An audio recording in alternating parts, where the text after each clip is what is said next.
The verse was Romans 8:29, not 49. And I refer to the tree of life, and I should have said the tree of the knowledge of good and evil, of course. But slight slip, but anyway, fortunately we are allowed to eat of the tree of life. But anyway, so I think maybe we could have 10 minutes or so questions, and then I want to fly through the next few slides, and then I want you to do a case study, to look at a case study in your groups. So any burning questions as a result of what I said earlier, other than the tree of life versus the tree of the knowledge of good and evil? You're talking about Holland. Yeah. As an assistant suicide. What do Christians make of it in Holland? Have you any information on the Christian church? There isn't an effective political campaign in opposition in Holland. There seems to be, this is what we do see in jurisdictions where either assisted suicide or euthanasia is legalised, that very quickly, not only the medical profession, but the whole of society just accept it as the norm. And we've got one of the people we work quite and have contact with, and I'm on the board of an organisation with him. He works for Labrie, and he is trying to stimulate some opposition in the Netherlands. And there is perhaps, as things get worse and worse in the Netherlands, perhaps a growing awareness. But perhaps it's that people don't know how to oppose it, and it has become so ingrained in society now. A few years ago, the figure was 12% of all deaths in the Netherlands were as a result of continuous deep sedation. It's growing. And that doesn't include the euthanasia deaths and the assisted suicide deaths. So what happens in the Netherlands is they give very, very big doses of sedatives, much bigger doses than they would ever give in the UK. And of course it finishes people off. Or they put them to sleep and then they just dehydrate and starve to death, basically. So it has become ingrained in medical culture and in society as a whole.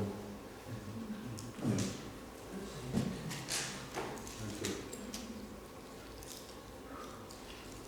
Any other questions?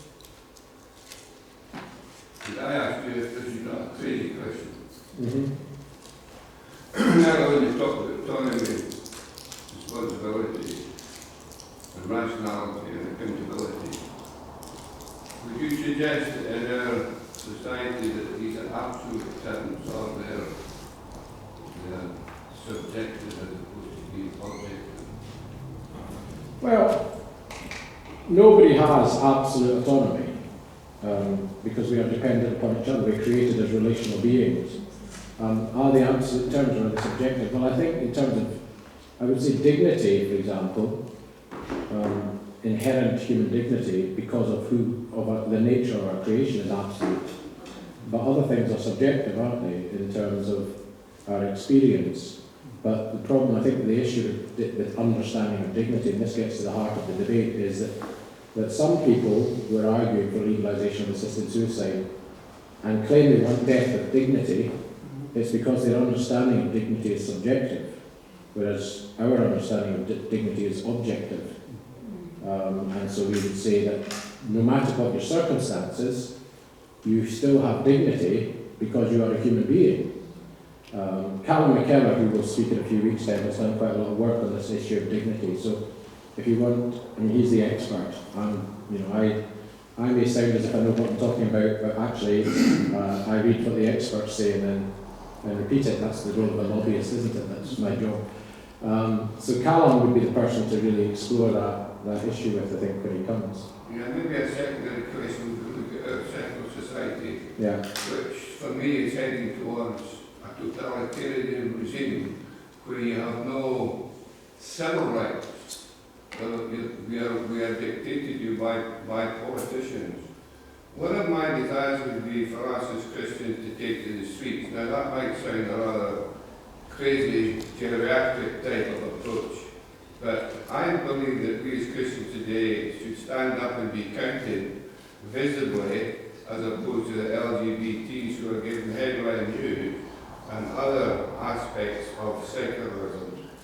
And I believe that we as Christians should, as a body, be seen to be representing the canon of Scripture, the sanctity of life, and everything else that would go with. One of my important parts is that you've got to have a heart of compassion before anything really transpires. And one of the most important aspects about someone who's dying is they should never be alone where possible. That is the most psychosocial, non-therapeutic, and that was non-invasive aspects of caring for the sick when they're dying. Yeah. And one of the evidences from the study in Oregon was that many people who choose assisted suicide, that loneliness is what drives it. It's actually the fact that they have no social support. In terms of Christian engagement, I mean, I don't want to get distracted. You could easily get me distracted onto that, and I won't do so, other than to say that I think that we have to be effective in our engagement. And just having a march, although there are places for march, is not necessarily effective engagement. What the church needs to do is to have a proper understanding of the relationship of the state with the church and of the accountability of the state to God and our responsibility to engage with the institutions of the state. And we should be supporting people who are involved in politics. I think that aspect is probably radical more than responsible. I mean, I would concede that. Let's move on, because otherwise we'll get totally distracted. And I can talk for a long time on that subject, so it's probably best that I don't start. So, what I want to do is look at the political and legal background to the case study. And essentially, in the next sort of 10 minutes, I want to fly through where we're at politically and where we have been. So, this is the motivation of those arguing for euthanasia, a radical view of autonomy and individual freedom. At the root of it is a desire to control all aspects of their life. They've often been high achievers. That's why Dignity in Dying, for example, gets a lot of celebrity backing. There's a fear of loss of dignity. Also the avoidance of suffering, not necessarily physical or pain, but mental anguish or psychosomatic suffering, particularly in relation to approaching death. And a genuine desire not to be a burden on family, friends, health services, etc. So in terms of legislation, we have seen a succession of bills being brought before the Scottish Parliament and the UK Parliament. In the UK Parliament, we had 3 bills being brought by Lord Joffe to legalise assisted suicide between 2003 and 2006. The first bill ran out of time. In Parliament at Westminster, you have a certain amount of time allocated, and when you run out of time, if the government doesn't back you and give you more time, then the bill doesn't go further on. That's not the case in the Scottish Parliament. The second bill led to a parliamentary inquiry, and the third bill got to a vote, and it was defeated by 148 votes to 100 in the House of Lords. Now, that's not a huge majority, that's the first thing I want to say. That is pretty close. Obviously, a lot of peers didn't vote at all. It was probably on a Friday, which will be explained. Then there's been further bills since then. There was a government bill called the Coroners and Justice Bill, and an amendment was proposed to legalise assisted suicide. That was defeated by 194 votes to 141. This was in the House, I think in the House of Lords, where it started. Again, it's not a huge majority. Lord Faulkner, who was a former Attorney General or so, had a legal position in the Blair government anyway. He introduced the Assisted Dying Bill. It ran out of parliamentary time in 2014.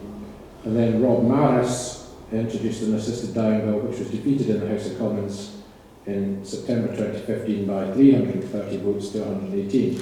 I think that more clearly reflects where the political balance of political opinion currently is, which is about 2/3 of politicians are uncomfortable with legalising assisted suicide because of their concern about vulnerable people, and 118, or so a third, prioritise individual autonomy above that, and therefore will vote for it. So in the Scottish Parliament, we have seen a number of times the issue has arisen. It hasn't had so many bills, but there was an attempt in 2006 to introduce an assisted dying bill by Jeremy Purvis, who was a Liberal Democrat MSP for the Borders. That didn't get very far. He introduced another motion in 2008 to debate it, and in that debate, Gordon Macdonald stood up and said, I want to die, this option to be available to me when I, because of my condition with Parkinson's disease. That electrified the issue. The media got very interested. We then had 2 years of Margot being the champion for this issue before she brought a bill, which was defeated on the 1st of December 2010 by 85 votes to 16, and there was a blizzard, and a lot of the MSPs didn't manage to make it to the Parliament. Perhaps some of them used that as a good excuse not to go, because there was a controversial matter being debated. But in any case, it was defeated. Then Margot decided to bring another bill. And of course, as you're well aware, I'm sure Margot passed away during the process of the parliamentary process, and so Patrick Harvey, who was the co-sponsor of that bill, took it over. And that bill was defeated in May 2015 by 82 votes to 36, again, a sort of 2/3 to 1/3 split. And we currently have speculation in the media of another bill being brought forward, another campaign being brought forward. We keep saying there's going to be a campaign in 2019. I can tell you that the plan that was being discussed was to bring forward a bill. That seems to have been dropped because I think they don't think they've got the political support in Parliament, but they're obviously going to launch a campaign. Now, it's possible that they'll bring forward a bill, we'll have to wait and see. But there's a continual push, continual pressure being applied on our politicians. And the desire, obviously, is to eventually get to the point where they get over the bar and they can get assisted suicide legalised in some part of the UK. And then once that's been achieved, then they can be developed in other ways and be extended to other groups of people, could maybe be extended to include euthanasia. But Margot's first bill wasn't just an assisted suicide bill, it was a full euthanasia bill. So in other jurisdictions, they had a vote last year in Guernsey. There was an attempt by the First Minister in Guernsey to bring in set up a commission to essentially to move towards legalising full euthanasia, not just assisted suicide.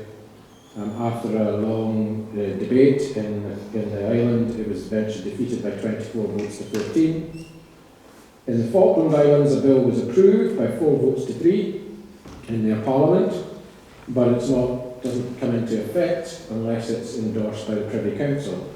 So the Falkland Islands Parliament has actually passed the bill, but it's not actually in law yet. We currently have a consultation by the Royal College of Physicians in London taking place. In that consultation, what they have said is the current position of the Royal College of Physicians is that they are opposed to legalising assisted suicide. A number of people associated with dignity and dying are on the council of the Royal College of Physicians, and the Royal College of Physicians has now taken the decision to have another vote. But what they've done is when they had a vote in 2014, they had 3 options. Take a position of supporting assisted suicide, take a position of neutrality, take a position of opposing assisted suicide. And more people voted to oppose assisted suicide than for the other 2 options, so that remained their position. What they're doing this time around is they're saying, unless 60% of people who vote to retain the current position, we will move to neutrality. So, and of course that's very controversial, but essentially it is designed to move the college to neutrality, because you need a 60% vote to maintain the status quo. And then you have rumours or intelligence of a possible attempt in Jersey in 2020, and the Isle of Man, which has just passed a bill on abortion. There are people in the Isle of Man who are thinking of trying to bring forward something as well. So the shift has been away from Westminster and away from Holyrood to some degree to these smaller jurisdictions where they might be easier to get things through, just to create a precedent in the British Isles. Ireland as well, there have been suggestions of bills in Ireland too, the Republic of Ireland. So we've also seen a succession of court cases. The first one where the UK Supreme Court ruled in favour of the petition was to require the Director of Public Prosecutions to publish guidance on when he would prosecute people for giving assistance to people to commit suicide. Then there were various other cases.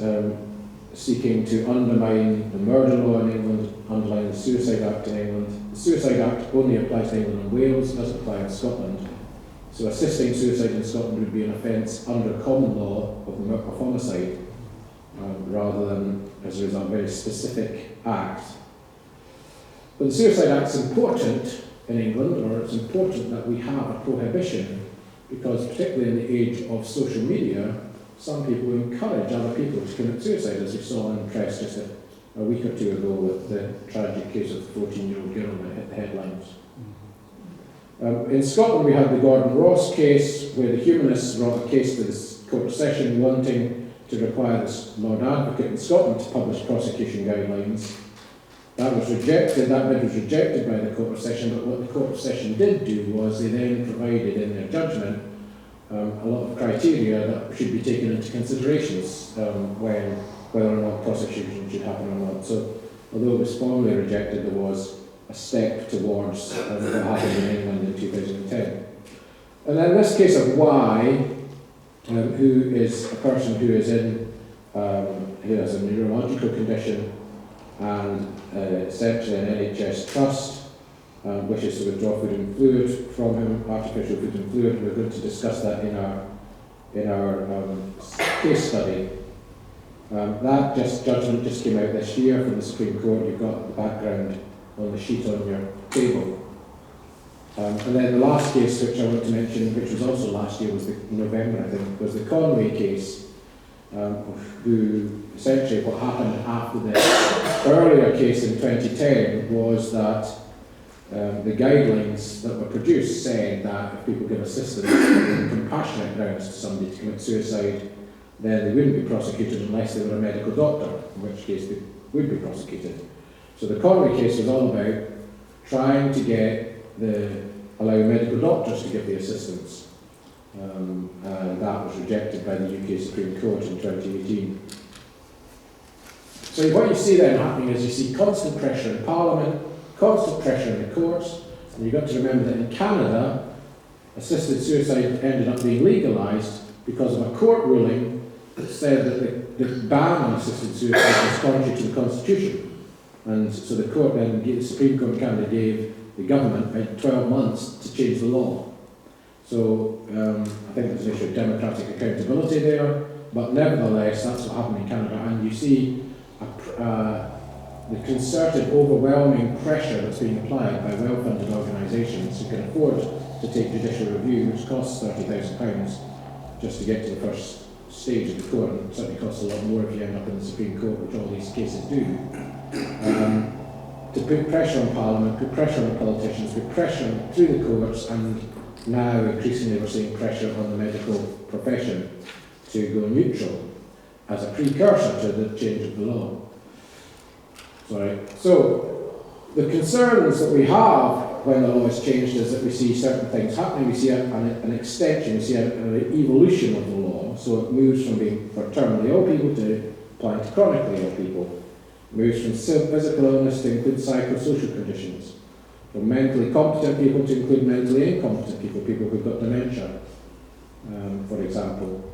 From adults to include children, as has been the case in Belgium. From those who are ill to those who are just tired of life. And there's a proposal in the Netherlands that anybody who's aged over 70 should have a right to get a pill to end their lives. Now that's not law at the moment, but there's a campaign for that to become the law in the Netherlands.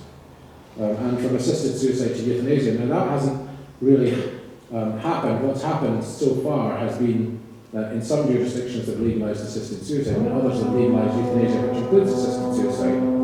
But my concern and expectation would be that eventually we'll get to a stage where those jurisdictions that legalise assisted suicide will take the next logical step and extend it to euthanasia, because some people are not physically able to kill themselves because of the condition they have.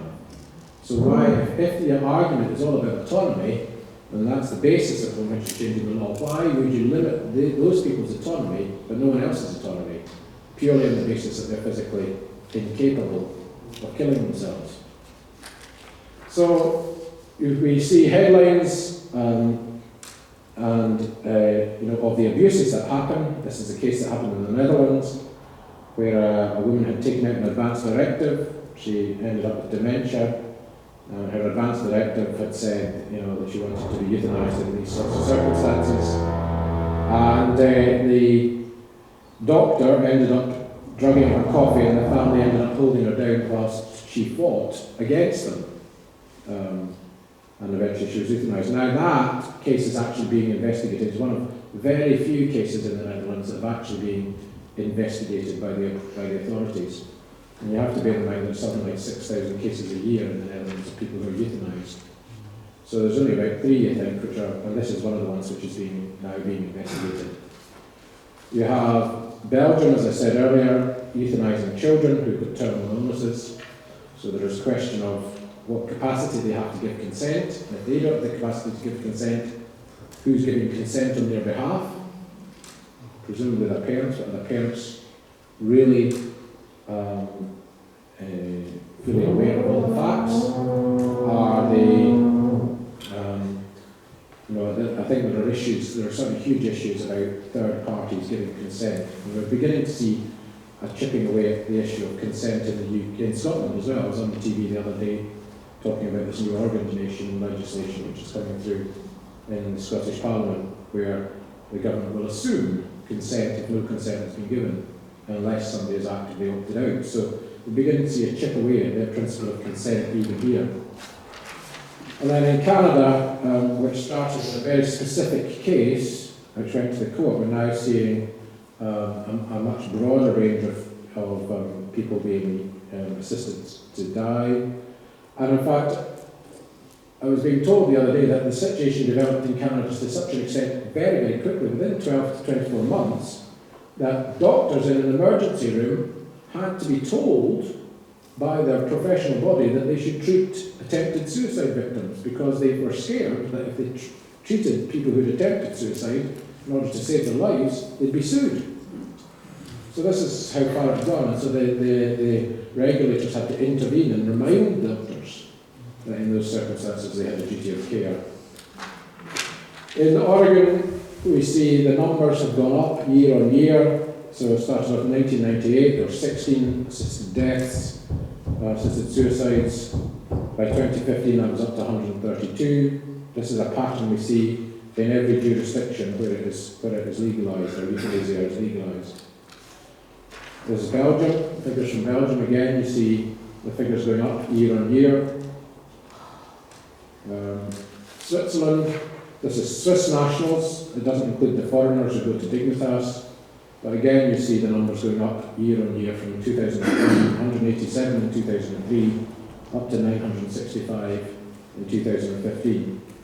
So that's what happens, that's where the trend goes. And there's no sign in any of these jurisdictions of it plateauing, that's the key point. It's still going up. And then, as I say, in the Netherlands, it doesn't include. The figures in the Netherlands also go up, although it's maybe plateaued a wee bit. But then what's happened in the Netherlands is, as I said earlier, continuous deep sedation, and how many people are euthanised through that. So, here's a quote from a doctor. Peter Saunders, to thank Peter Saunders for this quote. My underlying motive was the desire to help individuals who could not help themselves. Such consideration should not be regarded as inhuman. Nor did I feel in any way to be unethical or immoral. I am convinced that if Hippocrates was alive today, he would change the wording of his oath, in which a doctor is forbidden to administer poison to an invalid even on demand. I have a perfectly clear conscience about the part I played in the affair. I am perfectly conscious that when I said yes to euthanasia, I did so with the greatest conviction, just as it is my conviction today that it is right. This is Dr. Karl Brandt, who headed up the euthanasia program in Nazi Germany in the 1930s. And the euthanasia program in Nazi Germany was the precursor to what then subsequently happened. And it started with doctors thinking that they were doing good for people. So a second quote from Leo Alexandre, who was a psychiatrist who gave advice to the Nuremberg prosecutors. The beginnings were at first merely a subtle shift in emphasis in the basic attitude of the physicians. It started with the attitude basic in the euthanasia movement, that there is such a thing as a life not worthy to be lived. This attitude in its early stages concerned itself merely with the severely and chronically sick. Gradually, the sphere of those to be included in the category was enlarged to encompass the socially unproductive, the ideologically unwanted, the racially unwanted, and finally all non-Germans. So, now that wants to say that we lined up in the same scenario. That's not the point. The point is that it starts very subtly, and it starts in the medical profession. So, I want you to consider this case study, and you have your tables. This is the case of Y, and there are 3 questions for you to consider. If you don't don't spend too long on any one, try to get through them all, because I think it's a very pertinent case at highlighting in real life the ethical issues that people have to face. So the first is you're a judge, and this case is brought. Essentially, the case was about should they always have to go to court in order to withdraw food and fluid, artificial food and fluid. And the court ultimately ruled no, that wasn't the case. They can now, doctors can take that decision without having to go to court and get the court's approval. The second scenario is that you're the pastor, because I'm conscious that this is meant to be for pastoral support, to help people think through from a pastoral point of view. And you have Mr. Y's family who come to you and ask whether they should agree to the doctor's proposal to withdraw the food and fluid. What do you say to them? And then the third scenario is a young doctor in a neurological ward who, following a decision to withdraw food and fluid, artificial food and fluid from a patient, where, as you'll see, the patient will then naturally take 2 to 3 weeks to die, is asked by their seniors to give a cocktail of drugs which will speed the process up. So I want you to discuss those. Tell me your thoughts. I'll be really interested to hear what you have to say. Okay, thanks.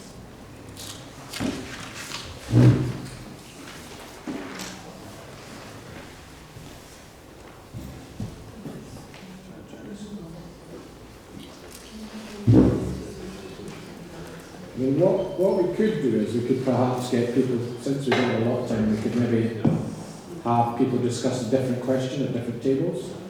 So if you discuss the first question, you discuss the second question, and you discuss the third question, and the same on the second row. And then in the back row we can pick which question we want to discuss. Okay? You are not.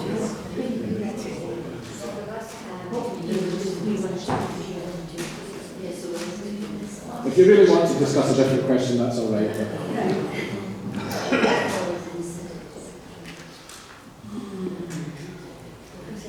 You and I. Just the two of you.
Okay, let's come back together. So, I'm conscious of the time, so we'll sort of wind up the discussions there, and let's just go through, just shout out, we're not going to go around each table because we probably don't have time to do that. But in terms of the first question, what conclusions did people come to about the first question? Who wants to say something about that? You have to say something, because I'm not going to say anything, because I don't know the answer. So. I think it would be wrong for them to judge to stop giving the food and hydration because the person isn't necessarily dying. Yeah. And how do we know that maybe one day they would come out of that coma? There's been cases of people that have astounded doctors. Yeah. So. I mean, I know somebody Scottish GP, who ended up in a coma. The doctors in the country, in Britain, I think it was, thought that she had brittle liver expand anyways. She transferred to the country anyway. Doctors in one country said there was no hope, and doctors in another country, I think it was France, said yes, there may be hope, and she's recovered. But that's the fundamental question about whether to withdraw or not. What the court was faced with was, should it always have to go to court? Which is a different question. The point about the court was it was a safeguard, and it was an oversight, and it may cost money, cost a lot of money in terms of care and the process, legal process, but it was nevertheless an oversight, precisely because of the point you made. Yeah. The question of death sentence came to my mind because the UK has stopped death sentence because there might be cases where people will be judged to go to a separate sentence. It doesn't apply to them because they are not guilty. But this is something like that, isn't it? To say give the death sentence to that person. I will take away all assisted nutrition and hydration because he has neurological conditions. But maybe he's not, it's not the end. Maybe, yeah.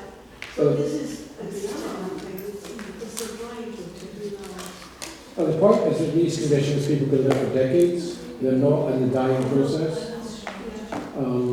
But again, as you say, it would be illegal, it would be a breach of human rights for the government to kill somebody without, if we had a death sentence, for example, which we don't. But if we did the death sentence, it would be a breach of human rights to do that without going to a court and getting a court sentence.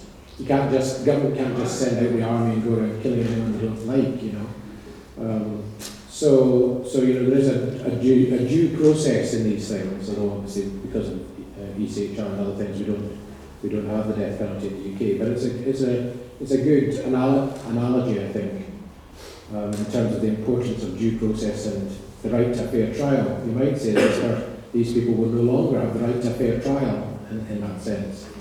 But essentially the Supreme Court ruled that there would not need to be a court hearing in each case.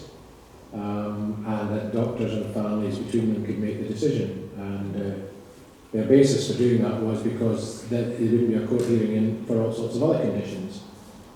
But I suppose the question is this is a different scenario, isn't it? Okay, the second one, imagine you're a pastoral alternative, these young guys at the front, because they might be pastors one day. You probably didn't consider this question, but I'm going to ask you what you would say to the family if someone came to see you and said they want to withdraw food and fluids. What do you think? In my mind, I know it's maybe the other end of life. My mind went to God speaking to Moses at the burning bush, and he said, "Haven't I made not made the blind and the deaf and the lame?" God's made the blind, deaf, and lame. But life hasn't just left in that state to drop away or whatever. It was given them purpose in life, even with what they have. And obviously this person here is going through something like that. But he's still in the hand of God. I mean, obviously the Christian, and I think this came out in the talk, has a different perspective than perhaps the non-Christian or the secularist would have on these issues because of our rooting our life and our way in the Word of God.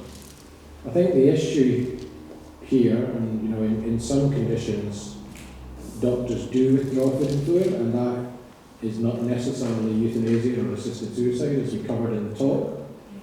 A lot depends on the intent. Is the intent to withdraw because the person's dying anyway, and that it's excessively burdensome to continue that? Or is the intent to bring about the death?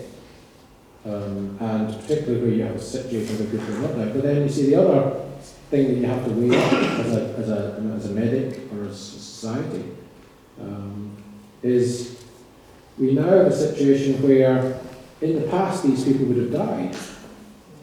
The only reason they're alive is because of modern medicine. We wouldn't have had the mechanism to keep them alive in the past. And if we spend £120,000 a year or whatever keeping somebody alive in those circumstances, then that's £120,000 that we spend on something else. So the reason I've chosen this case study is because they throw up really, really difficult things to work through in practice for professionals.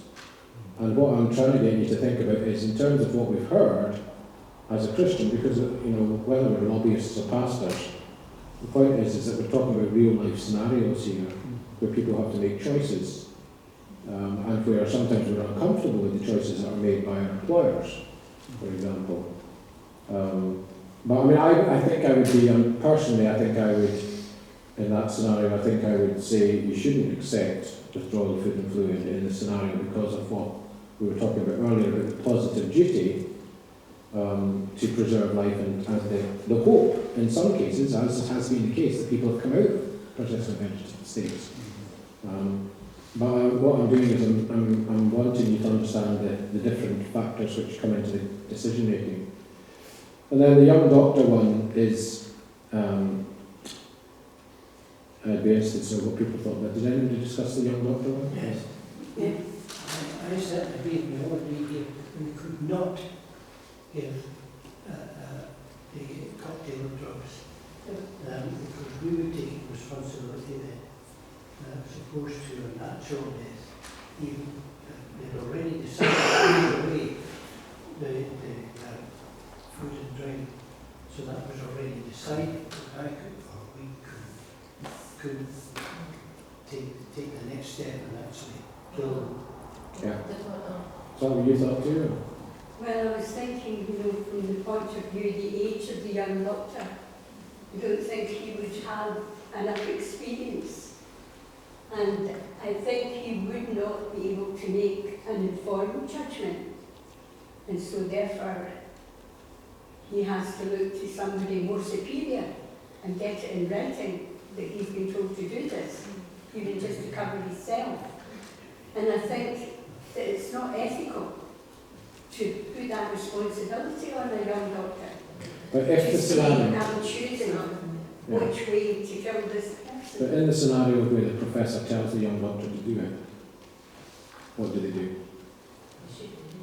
If he's told to do it.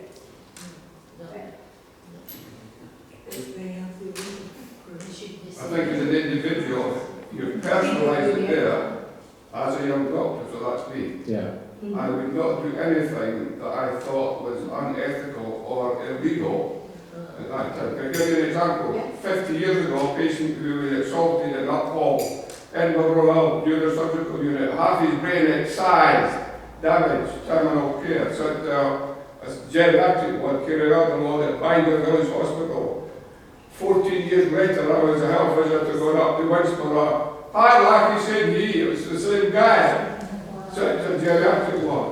Now, what I would say to you is that today, perhaps the so-called medical knowledge is so expertise that they can make value judgments on now why they should put people to death. I don't agree with that. Okay, let's stop there. I thought something you said there was very helpful actually. The point is that this scenario is illegal if the intent is to kill the person under the current law. Now, whether it happens or not is a different scenario, but under the current law it's illegal. Now, what you need to remember about the Netherlands is, what happened in the Netherlands was doctors started to practice euthanasia before the law was changed. And then they went to Parliament and they said, this is medical practice, we should change the law. So the law changed after euthanasia was introduced. I think in that scenario, to me, it's clearly crossing a line because what they're doing is they're speeding up the dying process. And they're speeding it up not with the, perhaps there's an element of trying to relieve suffering. I'm sure there's an element of trying to relieve suffering, but nevertheless they are artificially intervening with the intent of ending the life rather than just relieving the suffering. Right, I'm going to leave it there. I'm going to hand over to John. Just remind you of the books. If you want to buy one, it costs £8. If you want to support Solas, you can have one for free if you fill in a direct debit. Okay, thanks. Thanks, Gordon. Much appreciated. Look forward to seeing you next week. Just a quick information I should have made at the beginning, and my staff reminded me, just behind where Ryan is standing at the moment, there's a bright yellow luminous box. And all donations gratefully received to help cover the costs of the seminars and the ongoing work of the college, and they can be gift aided, of course. So just trip over that box on your way out. Is the idea. Thanks. Good to see you again this morning. Good to see you next week. Thanks, Gordon.